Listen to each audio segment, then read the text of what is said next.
The visit began quietly on a Sunday afternoon in February when Ronaldo arrived at the Residencia San Jose nursing home in Madrid without advance notice or media accompaniment, wearing casual clothes and driving his own car rather than arriving with the entourage that usually accompanied his public appearances. And when he approached the reception desk to explain that he wanted to spend time with elderly residents who might enjoy having a visitor, the staff initially assumed he was there for a brief photo opportunity or charitable publicity event. But his request to turn off all cameras and spend several hours talking privately with residents revealed that this was something entirely different. A personal mission that had nothing to do with public relations and everything to do with his growing understanding that true success required using influence to bring joy and connection to people who were often forgotten by societies that valued youth and productivity over wisdom and experience. The nursing home housed 63 elderly residents whose ages ranged from 72 to 98, many of whom had been living at the facility for years, while receiving visits from family members who came less frequently, as their own lives became busier with work and child-rearing responsibilities that made regular contact with elderly relatives feel like obligations rather than opportunities for connection and mutual enrichment. And the social isolation that affected many residents was compounded by health problems that limited their mobility and cognitive challenges that made communication more difficult, but didn't eliminate their need for human interaction and recognition that their lives continued to have value and meaning despite physical limitations that prevented them from participating in activities they had once enjoyed. The first resident that Ronaldo met was Carmen, an 87-year-old former seamstress whose arthritis had ended her career, but whose mind remained sharp, and whose stories about fashion and design in 1960s Madrid revealed a depth of knowledge and experience that had been accumulated over decades of working in an industry that had changed dramatically since her retirement. And as she described the techniques and materials that had been used in clothing construction before mass production, and synthetic fabrics had transformed how people dressed, Ronaldo found himself fascinated by perspectives on craftsmanship and quality that seemed relevant to his own approach to athletic performance and attention to detail that separated excellence from mediocrity. Carmen's enthusiasm for sharing her knowledge was matched by her obvious hunger for conversation with someone who was genuinely interested in her experiences, rather than simply checking on her physical health or ensuring that her basic needs were being met. And during their hour-long discussion about fashion history, textile quality, and the satisfaction that came from creating beautiful things with careful attention to construction and finishing details, Ronaldo began to understand that elderly people possessed vast reservoirs of knowledge and wisdom that were being wasted because younger generations rarely took time to listen to stories and insights that could provide valuable perspectives on life, work, and the pursuit of excellence in any field of endeavor. The second resident he visited was Miguel, a 91-year-old retired teacher whose career had included 45 years of working with children from all economic backgrounds in schools throughout Madrid. And his observations about changes in education, family structures, and social values over the decades provided Ronaldo with insights into how Spanish society had evolved during periods of rapid political and economic transformation that had affected every aspect of daily life, including relationships between parents and children, expectations about career success, and the role of sports and entertainment in providing inspiration and distraction for people facing challenges that required persistence and hope, rather than immediate gratification. Miguel's stories about students he had taught included accounts of children who had overcome poverty and family dysfunction to achieve success in various fields, and his emphasis on the importance of believing in young people's potential, even when their circumstances seemed to predict failure, resonated with Ronaldo's own experiences of being supported by adults who had seen possibilities that weren't obvious to casual observers, and their conversation about motivation, discipline, and the long-term thinking required for meaningful achievement created connections between athletic training and academic development that revealed universal principles about human potential and the conditions required for its realization. The third resident was Rosa, an 83-year-old widow whose husband had died 5 years earlier and whose children lived in other countries, pursuing careers that provided good incomes but prevented frequent visits, leaving her with photo albums and letters as her primary connections to family members who loved her but couldn't provide the daily interaction and emotional support that she needed to maintain her sense of purpose and connection to the world beyond the nursing home walls that had become the boundaries of her social universe. And her loneliness was evident in her eagerness to share stories about her marriage, her children's accomplishments, and the grandchildren she rarely saw, but whose photographs covered every surface of her small room like talismans against isolation and forgetting. Rosa's emotional response to having someone listen to her stories with genuine interest and patience was immediate and profound. Her initial shyness giving way to animated conversation about her life experiences, her worries about family members, and her observations about the other residents whose personalities and backgrounds she had learned during years of sharing meals and common spaces with people who had become surrogate family members,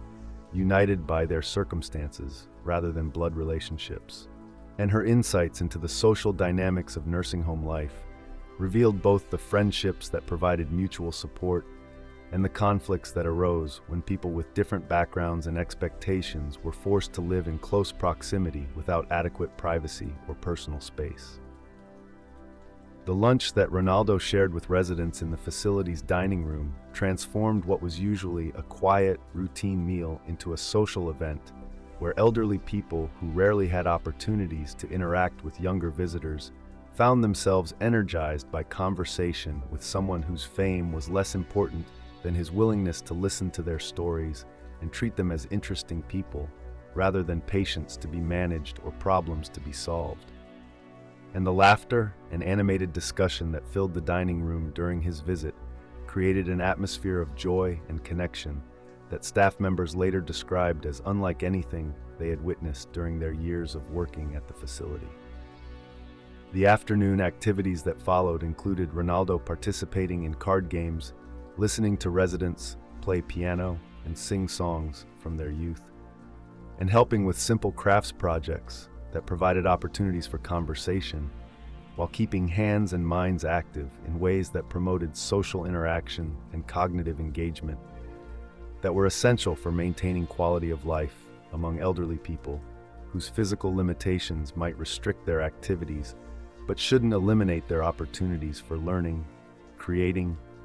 and connecting with others who shared similar interests and experiences that bridged generational differences through common humanity. The most profound conversation of the day occurred with Eduardo, a 95-year-old man who had been a professional footballer during the 1950s and whose career had ended before the era of television coverage and international recognition that had made modern athletes wealthy and famous. And his stories about playing for local teams while working other jobs to support his family provided Ronaldo with perspective on how dramatically professional sports had changed during the decades since Eduardo's retirement. And their discussion about the evolution of football technique, training methods, and the business aspects of professional athletics revealed both continuities and transformations that connected different eras of the sport, while highlighting how much society had changed in its treatment of athletic achievement and celebrity status. Eduardo's attitude toward modern football was not resentful or bitter, despite the enormous differences in compensation and recognition between his era and Ronaldo's, but rather curious and appreciative of how the sport had evolved to provide opportunities that hadn't existed during his playing career. And his questions about training techniques, nutrition science, and mental preparation revealed a lifelong passion for football that had survived decades of retirement and physical decline, while maintaining enthusiasm for a sport that had given him joy even when it couldn't provide financial security or lasting fame that extended beyond local communities, where his achievements were remembered by people who had witnessed his performances. The impact of Ronaldo's visit on the nursing home community was immediate and lasting, with residents who had been withdrawn and uncommunicative becoming more social and engaged in activities during the weeks that followed, as if his presence had reminded them that their lives continued to matter to people beyond the facility's walls, and that their stories and experiences were valuable enough to capture the attention of someone whose own life could have been spent in much more glamorous and profitable ways than listening to elderly people share memories and observations that most younger people never bothered to seek out or appreciate. The monthly visits that Ronaldo began making to the nursing home were conducted without publicity or social media documentation, representing a private commitment to bringing joy and human connection to people whose contributions to society were no longer visible, but whose wisdom and experience deserved respect and attention from younger generations who could benefit from perspectives that were only available from people who had lived through historical changes and personal challenges that provided lessons about resilience, adaptation, and the importance of maintaining hope and dignity, even when circumstances became difficult or limiting in ways that required accepting new realities while preserving essential aspects of identity and purpose. The foundation that emerged from these visits focused on improving quality of life for elderly people in institutional care, providing funding for activities, equipment, and programs that promoted social interaction, creative expression, and intellectual stimulation that recognized aging as a natural process that brought limitations but also opportunities for reflection, wisdom sharing, and the kind of deep human connections that were often more meaningful than the superficial relationships that characterized much of modern social life. And the Foundation's work demonstrated that investing in elderly care was not just charity, but recognition that societies were measured by how they treated their most vulnerable members, including those whose productive years had ended, but whose human worth continued unchanged by physical decline or social marginalization. Years later, when several of the residents had passed away peacefully after lives enriched by regular contact with someone who had treated them as complete human beings, rather than simply elderly people awaiting death, when the nursing home had become a model for dignified elder care that prioritized emotional and social needs alongside medical requirements, when other celebrities had been inspired to make similar commitments to spending time with elderly people who needed connection more than charity, Ronaldo would reflect that his Sunday afternoons at the nursing home had taught him more about success and happiness than any trophy or contract ever could, because they had provided opportunities to practice the kind of generosity that asked nothing in return, except the satisfaction of knowing that his presence had brought light into lives that were often overlooked by societies that measured worth through productivity rather than humanity. Wisdom, and the accumulated experience that represented irreplaceable resources for anyone wise enough to seek them out,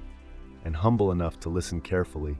to voices that had survived decades of challenges and changes that provided perspective unavailable from any other source.